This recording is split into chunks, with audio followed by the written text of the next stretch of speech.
Today in English we will discuss about preposition. Let us first discuss what is preposition.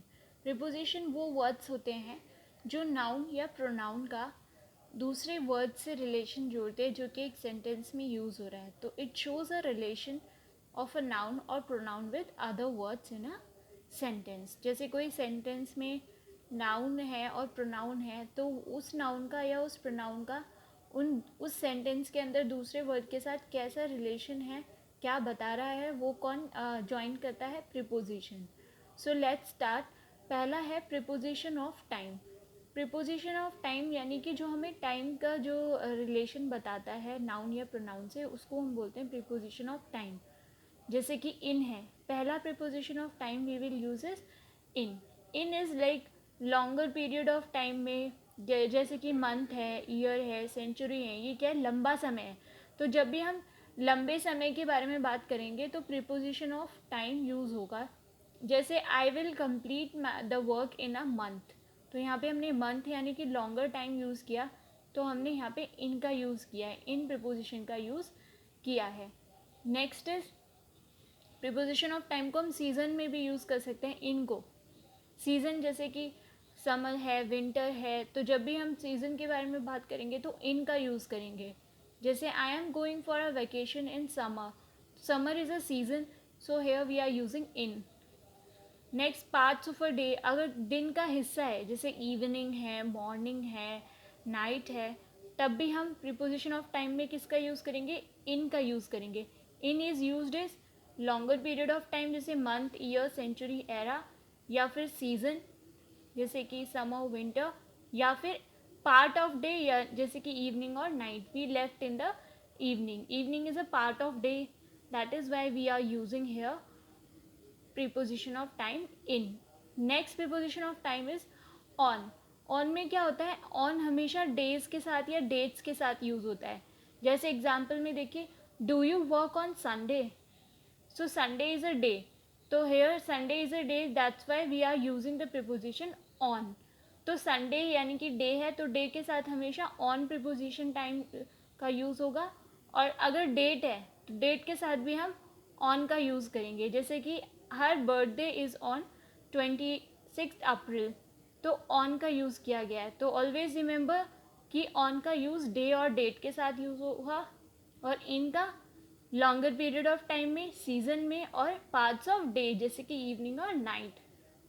Next जो हम इस preposition of time में पढ़ने वाले हैं दैट इज़ एट.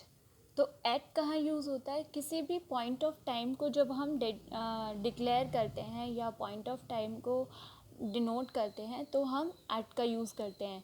जैसे कि I have meeting at 10 AM. मेरी मीटिंग है कब है? 10 AM. तो here we are denoting a time, तो हमने किसका यूज़ किया? एट का यूज़ किया.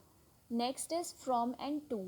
फ्रॉम एंड टू जो प्रीपोजिशन हो वो तब यूज़ होता है जब आपको स्टार्टिंग टाइम पता हो किसी भी प्रोग्राम का या कोई भी इवेंट का, और एंड टाइम भी नोन है, तब आप फ्रॉम और टू का यूज़ करेंगे. From is always followed by to preposition. That is example में देखिए, the guest lecture is from 2 PM to 3 PM. तो यहाँ पे स्टार्टिंग टाइम था 2 PM और एंडिंग टाइम था 3 PM. That was known to us, इसीलिए हमने फ्रॉम 2 PM टू 3 PM लिखा है. तो फ्रॉम एंड टू का यूज़ हुआ है टाइमिंग के साथ जब हमें स्टार्टिंग टाइम और एंडिंग टाइम दोनों पता था.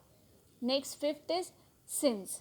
सिंस कब यूज़ होता है? सिंस हमेशा उस पॉइंट ऑफ टाइम के लिए यूज़ होता है जब से एक्शन स्टार्ट हुआ है. जैसे कि एग्जाम्पल में, we have been living here since 2002, यानी कि हम यहाँ पर रह रहे हैं कब से? 2002 से. तो 2002 इज़ दैट टाइम जब हमने ये एक्शन स्टार्ट किया था, वहाँ रहना शुरू किया, तो ये स्टार्टिंग पॉइंट था, इसलिए हमने इसके साथ सिंस का यूज़ किया है. तो जब हम एक्शन का स्टार्टेड टाइम पीरियड डिनोट करते हैं तो हम सिंस का यूज़ करते हैं. Next is sixth four. Four कब यूज़ होता है? ये होता है जब पीरियड ऑफ टाइम, जब हम टोटल ड्यूरेशन बताते हैं कि टोटल कंप्लीट इतने टाइम में ये चीज़ हुई है. जैसे कि एग्जाम्पल में, we have lived here for 13 years. हम यहाँ पर 13 साल से रह रहे हैं या रहे हैं, तो वो टोटल ड्यूरेशन बताई उसने कि कंप्लीट. हम जैसे पहले वाले एग्जाम्पल में था कि रह रहे हैं कब से? 2002 से. वो सिर्फ स्टार्टिंग पॉइंट बता रहा था, इसलिए वहाँ पे सिंस का यूज़ हुआ. लेकिन नीचे क्या है, हमने टोटल ड्यूरेशन बता दिया कि हम इतने टाइम हो गया यहाँ पे रहते हुए। तो जब टोटल ड्यूरेशन की बात करेंगे तो फॉर का यूज़ करेंगे। Next 7th is by. By तब यूज़ करते हैं जब हम डेडलाइन दे रहे होते हैं, जैसे कि टीचर्स बोलते हैं ना कि इस टाइम तक तुम्हें अपना प्रोजेक्ट या असाइनमेंट कंप्लीट करके देना है, तब। या फिर एजेंट यानी के द्वारा के सेंस में यूज़ करते हैं कि किसने लिखा या कैसे आए तुम, by cycle, by car, by bus. और जैसे कि एग्जाम्पल में है you must complete your work by this evening, ये जो सेंटेंस है ये डेडलाइन डिनोट कर रहा है कि शाम तक तुम्हें अपना काम कंप्लीट कर लेना है। तो by is here denoting the deadline. और सेकेंड एग्जाम्पल में letter was written by Suresh, इसमें क्या हो रहा है कि लेटर किसके द्वारा लिखा गया, सुरेश के द्वारा, तो बाय यहाँ पे एज अ एजेंट यूज़ हुआ है। नेक्स्ट जो हम डिस्कस करेंगे वो है प्रीपोजिशन ऑफ प्लेस। अभी तक हमने प्रीपोजिशन ऑफ टाइम यूज़ किया था, अब प्रीपोजिशन ऑफ प्लेस में भी इन आता है। जैसे उसमें इन था तो लॉन्गर पीरियड ऑफ टाइम या सीज़न का या पार्ट्स ऑफ डे का हम बात कर रहे थे उसमें। लेकिन जब प्लेस की बात हो रही है तो ऑब्वियसली ये जगह की बात करेगा। तो इन जो है वो सिटीज़ के लिए, बड़े टाउन्स के लिए, बड़े स्टेट्स के लिए, कंट्रीज़ के लिए इन यूज़ होता है। जैसे कि एग्जाम्पल में temperature is too low in Antarctica, यहाँ पर एक कॉन्टिनेंट की बात हुई है, तो यहाँ पर क्या होगा कि बड़े सेंस में क्या यूज़ होगा, हमेशा इनका यूज़ होगा। नेक्स्ट इज़ स्ट्रीट या रोड के लिए भी हम इनका यूज़ करेंगे, जैसे some people are standing in the street, तो स्ट्रीट का यूज़ हुआ है तो इनका भी यूज़ होगा। Next is direction.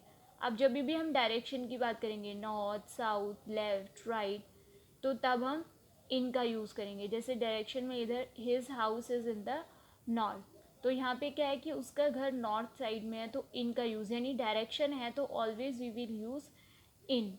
Next is at. जो एट है वो हमेशा पार्ट्स ऑफ बिगर प्लेसेस, यानी कि अगर बड़ी सी प्लेस है कोई, जैसे मान लो मेरठ है और मेरठ के अंदर शास्त्री नगर है, तो मेरठ के लिए तो आप इन यूज़ करोगे, लेकिन शास्त्री नगर के लिए एट यूज़ करोगे, क्योंकि शास्त्री नगर क्या है, वो मेरठ का पार्ट है।